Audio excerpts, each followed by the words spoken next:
Oh my God. The sun hung low over the dust, turning everything the color of old rust and faded blood. Callum Hayes sat on his horse at the edge of the auction yard, watching the world fall apart piece by piece. His horse was the only thing he still owned that mattered. Everything else, the land, the cattle, the dream of building something that would last, was slipping through his fingers like sand through an open hand. The auction yard was half full. Not many people came anymore.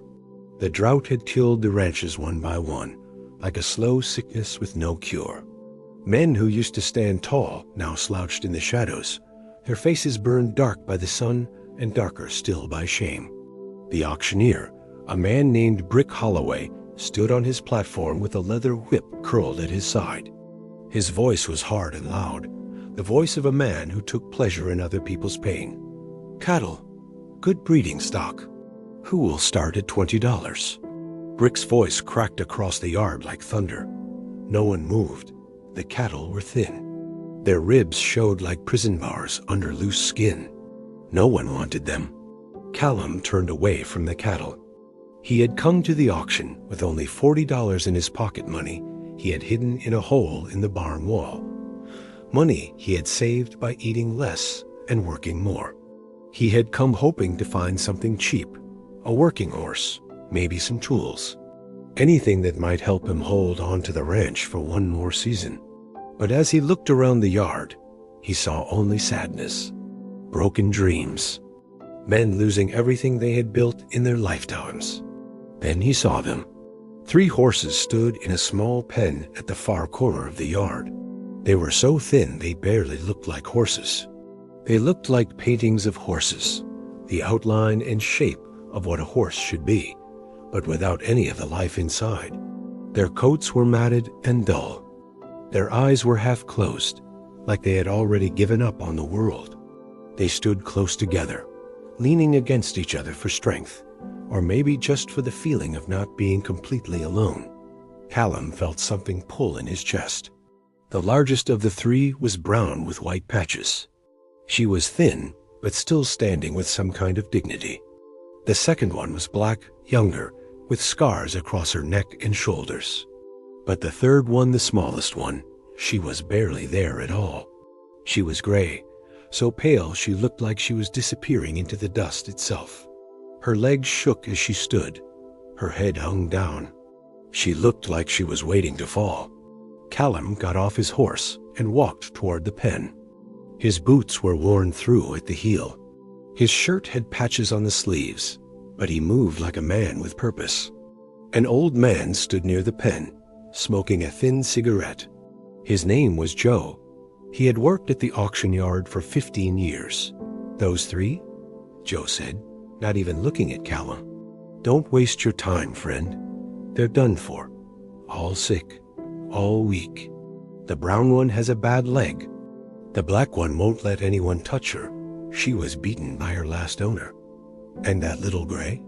He pointed with his cigarette. That one won't eat, just stands there. She'll be dead in a week, maybe 2. Callum said nothing. He just looked at the small gray horse. She felt his eyes on her, and very slowly, she lifted her head. Their eyes met. It was just a moment, just a second. But in that second, something passed between them. The horse's eyes were not empty. They were not done. They held something, some kind of light, some kind of knowing, some kind of secret that ran deeper than sickness and deeper than pain. Who owns them? Callum asked. Farmer named Burke, Joe said. He went broke, can't feed them, doesn't want to shoot them. So they're here. Burke was not a cruel man. He was just a man who had run out of choices. Callum understood that feeling. He lived it every day. Brick's voice came again, loud and hard. Next lot, 3 fillies, all sickly, all damaged. Who will start at 50 cents? The yard was quiet. No one moved. A man next to Callum laughed a sound like glass breaking. Good luck with those, the man said. They're on their way to the glue factory. That's when Callum understood. These horses were not really for sale. They were here to be gotten rid of. The auction was just a way to make it official, to make it seem like business instead of death. 50 cents, Brick shouted. Anyone? 50 cents for all three? Still nothing. Callum's money was in his pocket, $40. It was everything he had. It was the difference between keeping his ranch for one more month and losing it to the bank. $40 could buy seed for the south field. $40 could buy medicine for the cattle. $40 could keep him alive a little longer. But his eyes were on the gray horse. 30 cents. Brick's voice was getting angry. Who will give me 30 cents? Callum thought about his empty fields, his empty barn, his empty future. He thought about how many times he had wanted to give up, how many nights he had wanted to lie down and stop fighting. Then he thought about the small gray horse, about those eyes that still held something, about that moment when she looked at him and he felt seen, really seen. For the first time in a long time, someone had looked at him and recognized him. 150 cents, Callum said. His voice was quiet, but it cut through the noise like a knife. The yard went silent. Everyone turned to look at him. Brick's eyes narrowed. You offering $1.50 for all three? Yes, Callum said. Someone laughed. Someone else shook their head like he was crazy. But Callum was already walking toward the pen. He was opening the gate. He was looking at those three broken horses, and he was not seeing what the world saw. He was not seeing worthless animals. He was seeing three creatures that had survived things that should have killed them. He was seeing fighters. He was seeing loyalty. Most of all, he was seeing that small gray horse, and the way her eyes followed him with a kind of desperate hope. This was the moment that would change everything. He just didn't know it yet. The old wagon creaked under the weight of nothing. That was the strange thing about taking the three horses home. They weighed almost nothing at all. They were so light that the wagon barely groaned as Callum tied them in the back. It was like carrying ghosts, like carrying dreams that had almost disappeared. The ride home took 2 hours. The sun was dropping fast, and the sky was turning purple and orange, like a bruise spreading across the world. Callum did not hurry the horses. They could not go fast. The brown filly limped on her bad leg. The black one flinched at every sound. And the gray one, she stumbled twice, and Callum had to stop the wagon to help her find her footing again. His ranch appeared through the dust like a memory. The house was small and made of old wood that had turned gray from years of sun and wind. The barn was bigger, but falling apart. The roof had holes you could see the sky through, and the fence posts leaned like tired old men. The land around it was mostly empty. Dust and rocks, and a few struggling bushes that refused to die. This was all he had. This was all he was fighting for. Callum brought the horses to the barn first. He had cleaned out 3 stalls that morning, spreading fresh hay on the ground. It was the last of his good hay. He had been saving it for winter. But looking at these 3 creatures, he knew they needed it more than he needed to be smart about the future. The future might not even come. The brown filly went into the first stall and laid down immediately. She was exhausted just from the wagon ride. The black filly went into the second stall and stood in the corner, her body shaking, her eyes wide and afraid. Callum did not force her to do anything. He just left water and hay and walked away. The gray filly was different. She would not go into the stall.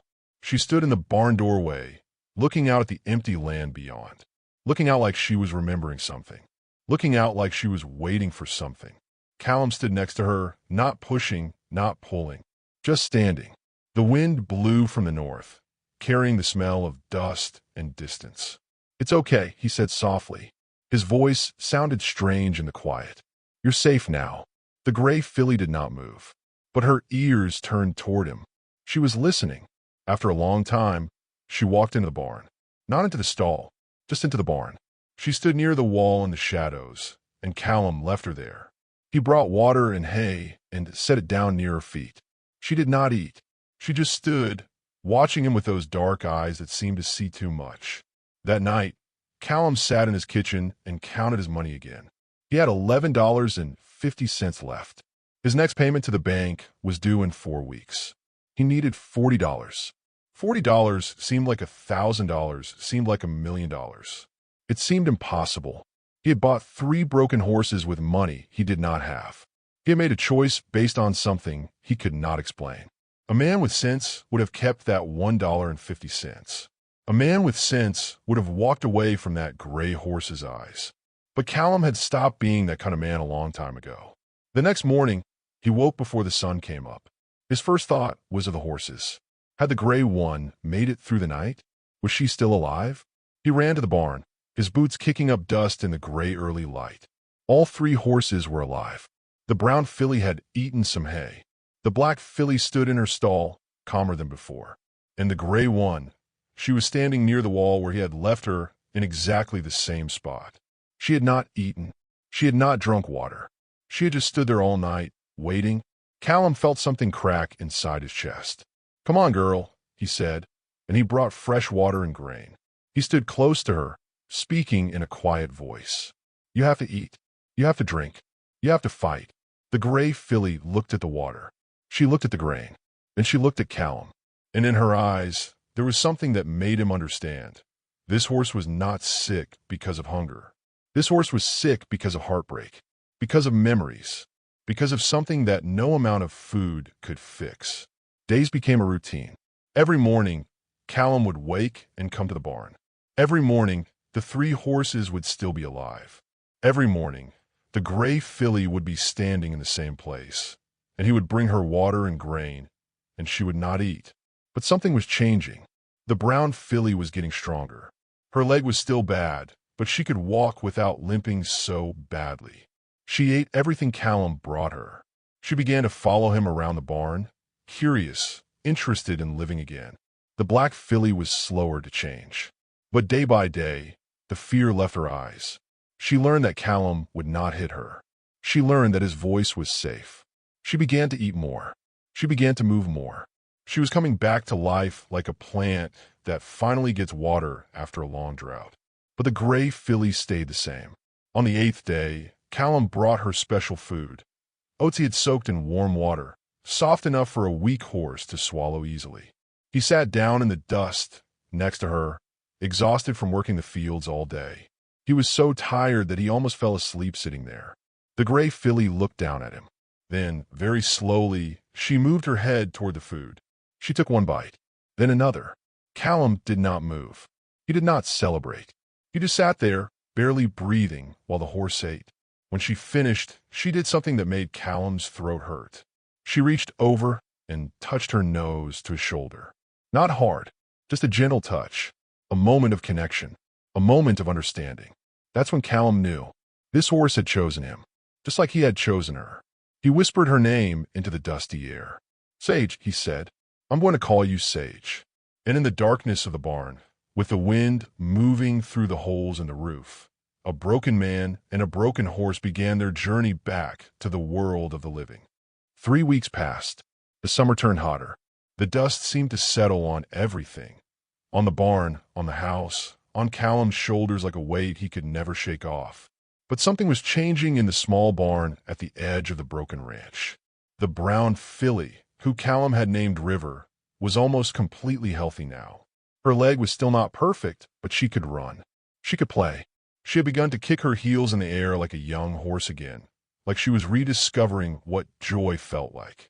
She followed Callum everywhere, always hungry, always curious, always alive. The black filly, named Storm, had lost most of her fear. The scars on her neck and shoulders were still visible, reminders of the man who had beaten her, but her eyes were bright again. She had learned to trust. She had learned that not all hands would hurt her. Callum would brush her black coat for hours, and Storm would stand quietly, soaking in the gentleness like a plant soaking in rain after a long drought. But Sage was different. Sage was still thin, still fragile, still weak in ways that food and water could not fix. But she was alive, and more than that, she was awake. Her dark eyes followed everything. She watched Callum work. She watched the other horses move. She watched the sky change colors at dawn and dusk. It was like she was trying to remember something, like she was searching for something in the world around her. Every night, Callum would sit with her in the barn. He would bring a blanket and sit against the wall, and Sage would stand near him. They would sit together in the darkness, not speaking, just being. Callum would sometimes fall asleep there, and he would wake up with Sage's head close to his face, her breath warm, her presence like a promise that the night would pass and morning would come. One afternoon, while Callum was fixing the fence on the north side of his property, something strange happened. He was hammering an old post back into the ground when he heard a sound from the barn, a neigh, but not like a normal horse sound. It was sharp and urgent and almost frightened. Callum dropped his hammer and ran. When he reached the barn, he found Sage standing in the middle of the floor, her whole body trembling. River and Storm were pressed against the far wall, nervous, unsure what was happening. But Sage was standing in one spot, her head tilted, her nose pointing toward the back wall of the barn. "What is it, girl?" Callum asked. His voice was calm, but his heart was beating fast. Sage made the sound again. Not neigh exactly, more like a call, like she was calling out to something or someone. Her legs were shaking so hard that Callum thought she might fall. He moved closer and put his hand on her neck. "It's okay," he whispered. "You're safe." But Sage was not listening. She was staring at the back wall, the wall that was old and crumbling, with boards that were falling apart. Callum had never paid attention to that wall. It was just a wall. It held up one corner of the barn, and that was all. Sage turned and looked at Callum. Her eyes were different now. Not sick, not weak, not fragile. They were full of something, maybe memory, maybe urgency, maybe need. She turned back to the wall and moved toward it. Her weak legs carried her step by step until her nose was touching the old wood. She pressed her face against the wall, again and again, like she was trying to push through it, like something on the other side was calling to her. Callum watched, confused. This was not the behavior of a tired, broken horse. This was the behavior of a horse on a mission, a horse that knew something. He walked to the wall and ran his hand along the old wood. It was soft with age and rot. Pieces crumbled when he touched them. The wood was so old that it was barely holding itself together. And there, where Sage kept pressing her nose, the paint was worn away.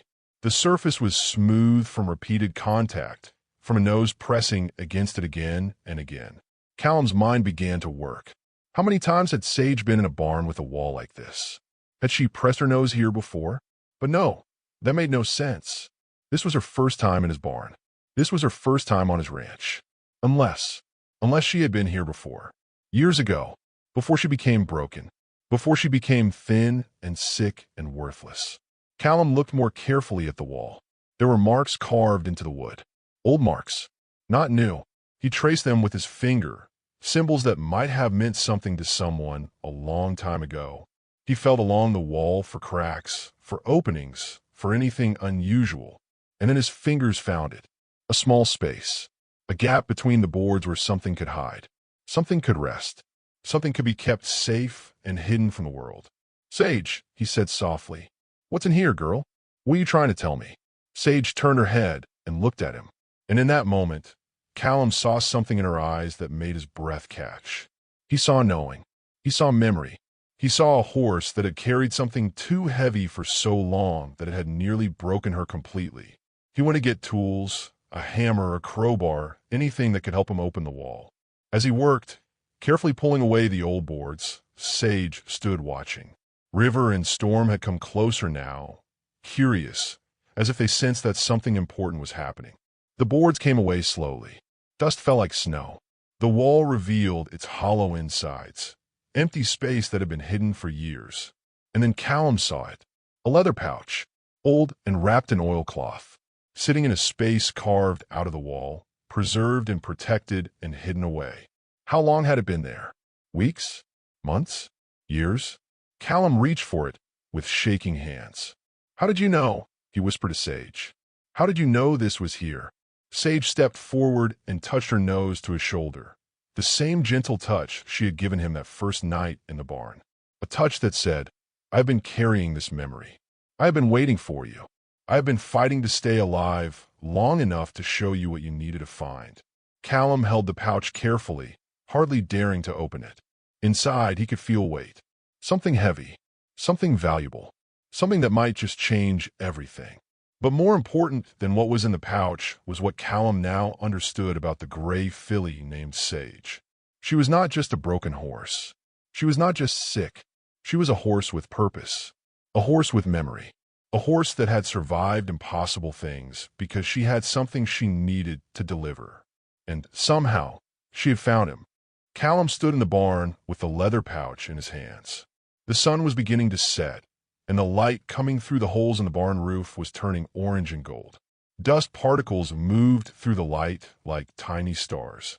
River and Storm had gone back to eating hay, but Sage remained close to Callum, watching everything he did. For a long moment, he did not open the pouch. He just held it.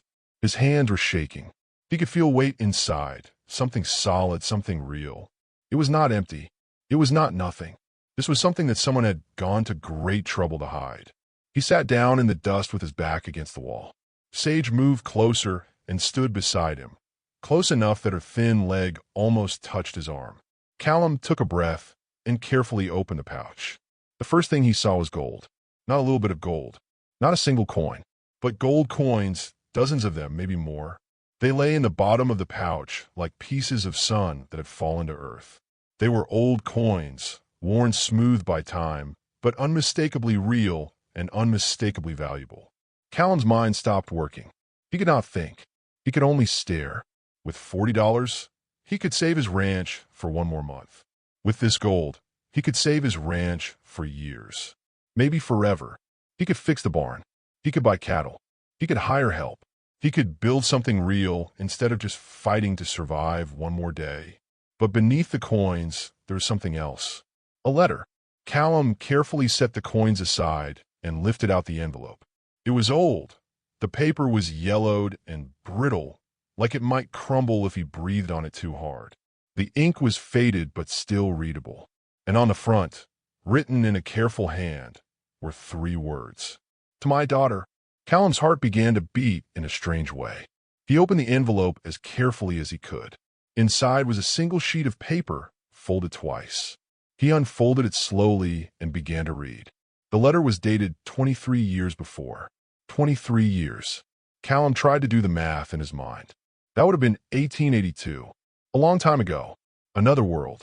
The handwriting was careful and deliberate, written by someone who had taken time to choose every word. My dear Elizabeth, if you're reading this letter, then I am no longer in this world. I have hidden this gold and this map because I believe in your strength, and I believe that this land will need you more than it has needed anyone. The gold is yours. It was meant for you. I gathered it over many years, working this land, building this ranch, believing in a future that I hoped you would inherit. The horses know the way. One of them especially, the gray filly I raised for birth. She is smarter than any horse I have ever known. She will remember. If she survives long enough to remember, she will show you where the rest is hidden. The map shows the location. Look for the 3 stones shaped like a triangle at the base of the northern ridge. Dig where the stones point. Everything I built is for you. Everything I worked for is for you. Do not let this world take your hope. Do not let hardship make you forget that you are stronger than any storm. Your father, Samuel Burke. Callum read the letter 3 times. Each time his understanding changed. Each time, something new became clear. Samuel Burke. The name rang a bell. Callum had heard stories about a man named Burke who had owned this land years ago. A man who had built this ranch from nothing. A man who had vanished mysteriously, and no one ever knew what happened to him. His daughter had disappeared too. Gone to live back east, or so the story went. But the letter changed everything. Callum looked at Sage. The gray filly was watching him with those dark eyes that seemed to hold memory and understanding. She was a horse that would be 23 or 24 years old now. Not impossible. Not impossible at all. You were here, Callum whispered. You were here when Samuel Burke owned this ranch. You knew his daughter. He could not finish the thought. It was too strange, too impossible, and yet it made a terrible kind of sense. A horse that had been trained to remember a specific location. A horse that had carried that knowledge through years and hardship, through starvation and abuse, through everything that should have killed her. A horse that had survived only because she had one final mission, to show someone worthy the secrets she had been trusted with. Callum carefully unfolded the map that had been tucked into the envelope. It was drawn in careful detail, the outline of the ranch, the barn, the fence lines, and then an arrow pointing north toward the ridge. 3 stones marked with an X, directions written in small, careful letters. Everything matched. The stones he had seen in his walks around the property. The ridge he looked at every day. The location was real. It was all real. He held the map to his chest and looked at Sage. "Your father sent you here to find someone," he said. "Someone worthy. Someone who would understand. Someone who would care about you when everyone else had given up." Sage made a soft sound, almost like a sigh. She turned her head and looked out through the barn door toward the north, toward the ridge, toward the place where stones still waited in the earth, where gold still rested in the ground, where father's legacy still waited for the daughter who might never come, but which could now be reclaimed by a stranger who had learned what it meant to see value in something the world had discarded. "We have work to do," Callum said, and he stood up slowly. His legs were stiff from sitting, but his mind was clear. "We have to find those stones. We have to find what your father left behind." River came over and pushed her head against his shoulder, curious. Storm stepped closer too.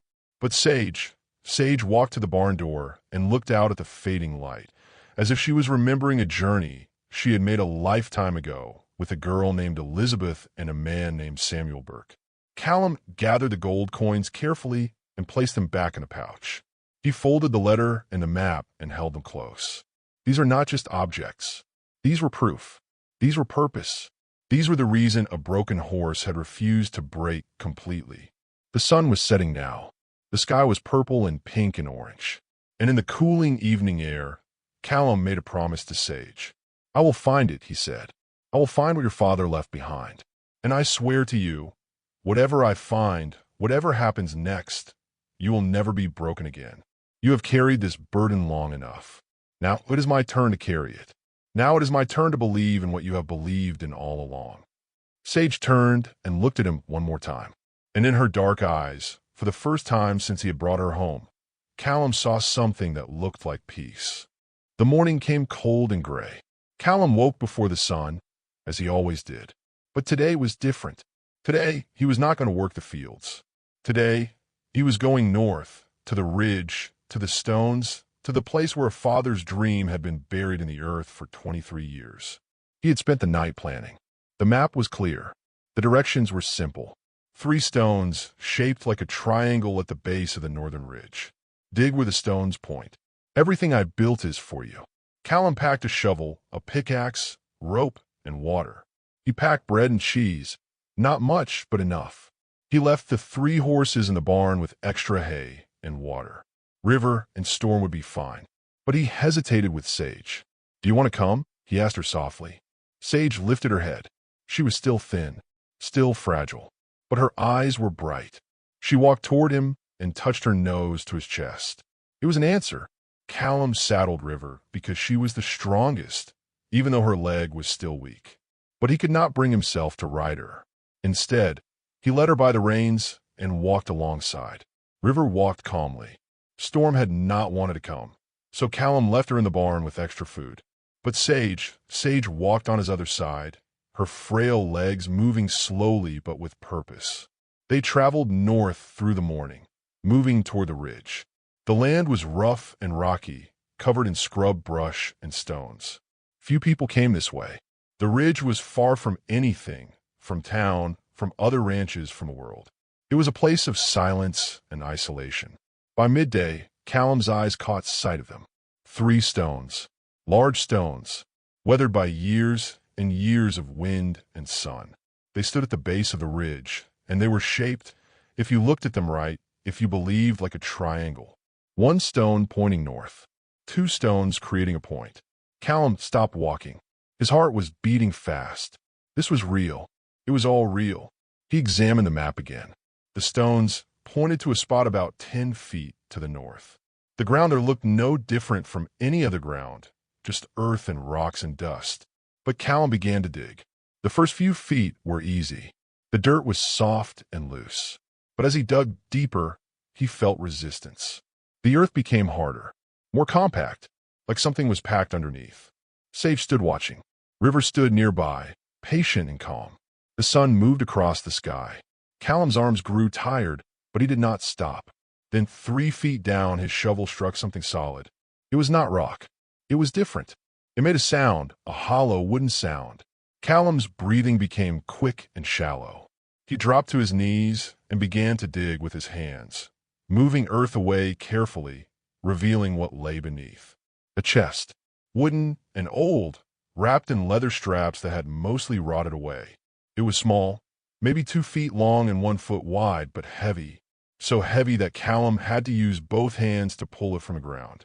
He sat back in the dust and stared at it. His whole body was shaking. Slowly, carefully, he opened it. More gold, dozens and dozens of gold coins, but also something else, a deed to the land, written in faded ink on old parchment. A will, leaving everything to Elizabeth Burke.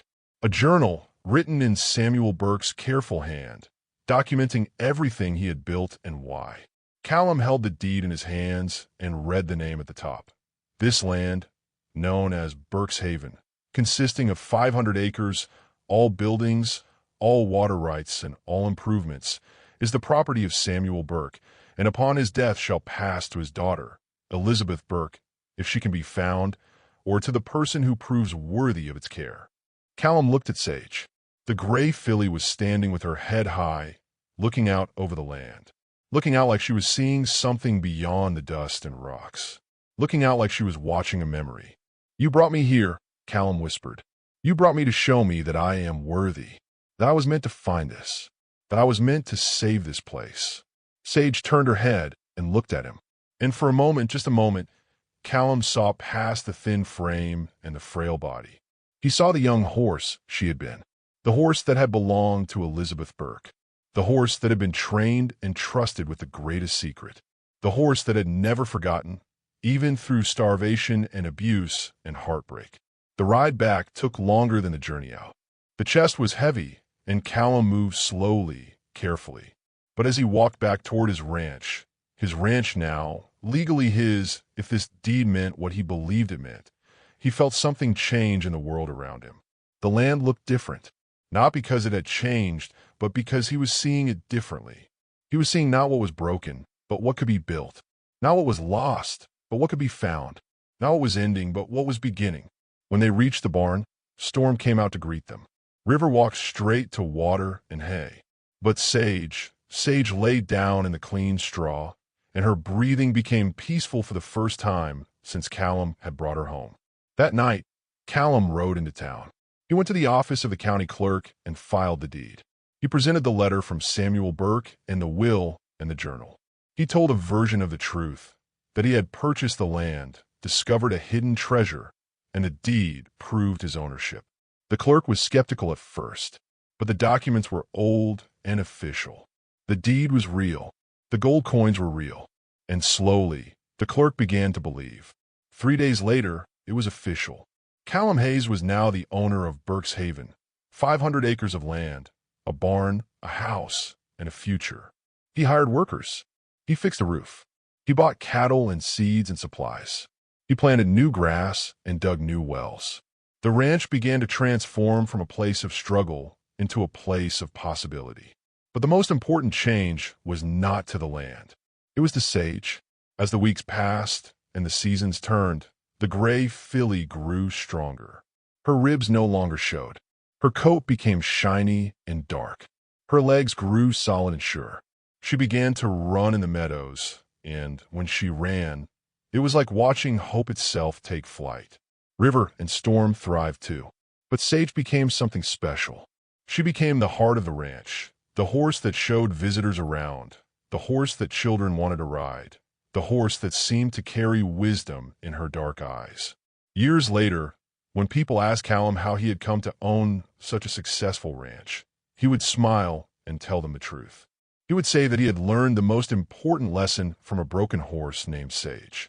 That lesson was this: the world will tell you what something is worth. But if you look deeper, If you sit in the darkness long enough, if you listen to silence, if you trust what no one else believes in, you might find that the worthless things carry the greatest value. You might find that the weakest creature holds the strongest secrets. You might find that loyalty speaks louder than suffering. And you might find, like Callum did, that sometimes the person who needs saving is not the horse. Sometimes it is the human. Sometimes it takes a broken creature with a memory and a mission to remind us that we are still worthy, that we still have purpose, that we can still be saved. On summer evenings, Callum would sit in the barn with Sage, just like he had that first week.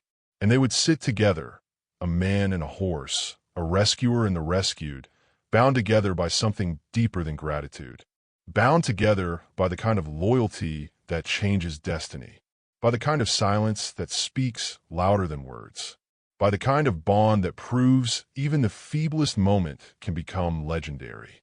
And in that barn, as the sun set gold and orange over Berkshaven, the story of Sage lived on, not just as a memory, but as proof.